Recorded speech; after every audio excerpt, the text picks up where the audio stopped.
In 1876, the concept of American Manifest Destiny is fully realized. Millions journey westward in search of fertile land and gold. New towns, cities, and railroads are emerging across the nation. However, the region known as the Wild West is neither untamed nor uninhabited. For countless generations, indigenous nations have resided on this land. They face relentless assaults from white settlers who force them onto increasingly smaller and poorer reservations. These reservations are often disregarded by the United States government, which appropriates land as it pleases. The Great Sioux Reservation is the largest among them. Among the most assertive and militarized, the Sioux have asserted their claim to this territory after being driven westward by the United States. For a period, peace prevails. Then, gold is discovered on their lands. Suddenly, previous treaties lose their significance. Prospectors and settlers begin to arrive, soon supported by the United States military, eager for any justification to permanently expel the indigenous peoples.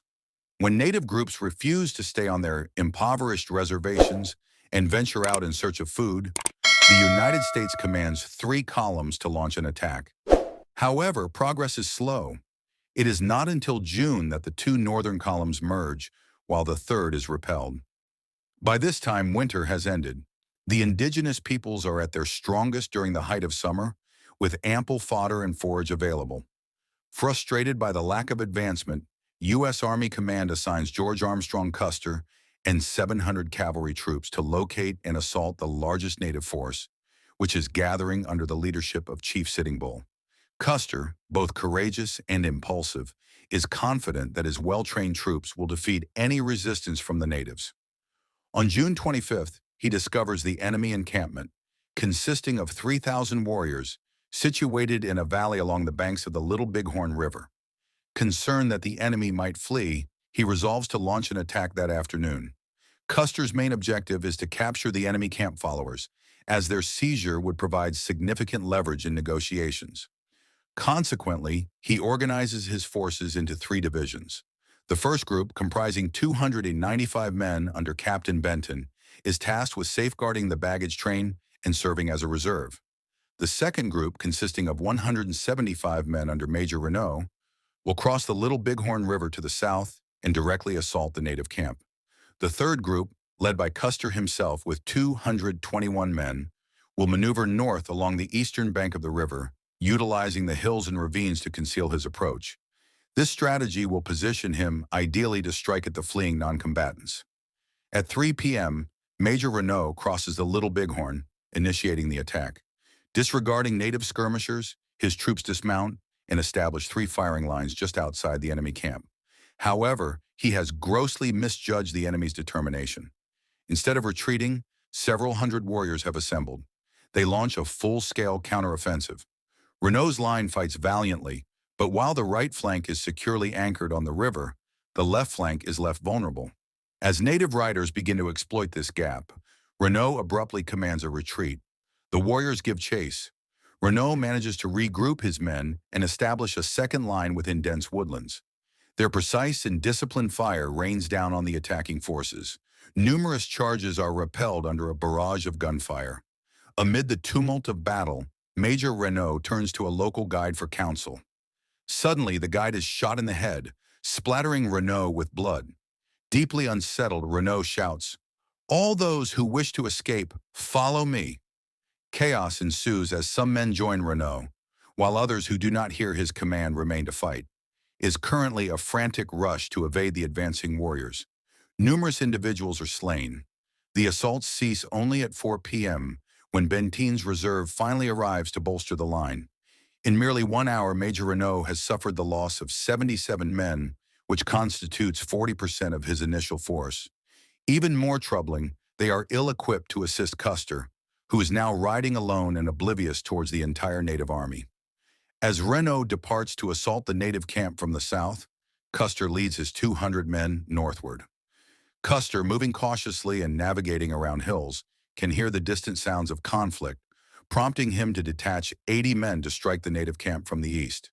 Initially, they encounter minimal resistance. However, enemy forces begin to increase. The entire native army is redirecting from the beleaguered Renault to the now significantly vulnerable Custer. The Federals start to retreat, defending against attempts to encircle them. Nevertheless, Custer remains unaware of the peril he faces. He is focused on capturing hostages and demolishing the enemy camp. The advance will persist. Heading west with a third of his men in search of possible hostages, he leaves the remainder in a defensive posture. At the forefront, a slender skirmisher outpost. Behind them, on a hill, the main body of troops is positioned in a firing line. Further back, a reserve is stationed, along with a small contingent dispatched to thwart a detected flanking maneuver. Unbeknownst to the 7th Cavalry, they are now entirely encircled by the native army. The fighting rapidly intensifies as dozens of native warriors transform into hundreds, then into 1,000. The skirmishers are swiftly overwhelmed. Survivors regroup around the main line as the natives close in. A barrage of gunfire rains down upon their advance. The natives stagger back momentarily. Then, a group of warriors surges from the south, charging into the line. A fierce hand-to-hand combat ensues. One by one, men retreat to the final reserve line as chaos envelops the formation. However, the disorder of the second line's withdrawal is infectious as they rush into the reserve. The formation becomes disorganized and bewildered. Before long, the enemy arrives. The reserves put up a fierce resistance, but a cavalry charge from the rear, led by Chief Crazy Horse, disrupts any remaining unity. The few survivors make their way to Custer's position. Up until this moment, Custer could only observe the catastrophe consuming his own forces. Filled with horror, he nonetheless gathers the remnants of his command and retreats to a small hill. From there, he can see the vast enemy host advancing towards him. There is no chance of escape. Forming a circle and utilizing the bodies of fallen horses for cover, Custer prepares for his final stand. Meanwhile, Benton, along with several other officers, finally approaches Custer's position. They are too few and arrive too late, as the last of Custer's men are unceremoniously eliminated, one by one. The survivors retreat to their baggage train and fend off a series of skirmishes throughout the night. The Battle of the Little Bighorn was a catastrophe for the United States.